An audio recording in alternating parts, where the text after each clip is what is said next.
আসসালামু আলাইকুম। কেমন আছো বন্ধুরা? আশা করি তোমরা ভালো আছো। তোমাদেরকে অনেক অনেক ধন্যবাদ আজ আমাকে এখানে প্রধান অতিথি হিসেবে আমন্ত্রণ করার জন্য। আজ আমি প্রধান অতিথি হিসেবে আমন্ত্রণ পেয়ে কি বক্তব্য দিব আমি নিজে জানি না।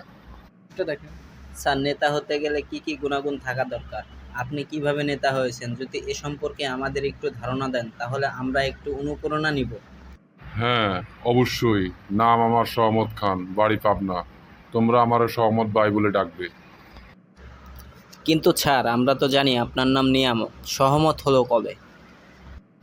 হ্যাঁ, তোমাদের জানা ঠিক আছে, তবে সকল নেতার সাথে সহমত করি তো, তারপর থেকে নেতারা আমার সহমত নামেই বেশি চিনে। আর হ্যাঁ, আমার রাজনীতি শিশুকাল থেকেই শুরু। আমার বাবা যখন আমাকে মারতো, আমি এটা বিরোধী দলের ষড়যন্ত্র হিসেবে নিতাম। স্যার, আপনি তখন প্রতিবাদ করতেন না? হ্যাঁ, অবশ্যই করতাম। আমি প্রতিদিন রাতে বিছানায় প্রস্রাব করে দিতাম। স্যার, এটা আবার কেমন প্রতিবাদ ছিল? এটা ছিল আমার নীরব প্রতিবাদ। এছাড়া আমার আর কোনো উপায়ও ছিল না। তারপর থেকে শুরু হলো আমার স্কুল জীবনের রাজনীতি। সবাই রাতে পড়াশোনার প্রস্তুতি নিত, আর আমি নিতাম মারামারি।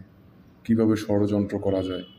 স্কুলে যে কোনো মারামারিতে আমার নাম লেখা থাকতো, এমনকি মেয়েদের মারামারিতেও আমি আমার নাম লিখে রাখতাম। তারপর অতিরিক্ত ষড়যন্ত্র করতাম বলে আমাকে স্কুল থেকে সম্মানের সাথে বের করে দেয়। এইভাবে সম্মানের সাথে বের হতে হতে আমি পড়াশোনা সম্মানের সাথে শেষ করি। অনেক স্যার আবার আমাকে তাদের স্কুলে ভর্তি নিত না। তারা কোনোভাবে চাইতো না আমি তাদের স্কুল থেকে সম্মানের সাথে বের হই। হিংসুটে চার পতাকার অনেক স্কুল কলেজ বারবার পরিবর্তনের কারণে আমার মুখ পরিচিত হয়ে ওঠে অনেকের কাছে। আর তারপর নামের আগে বসে নেতা।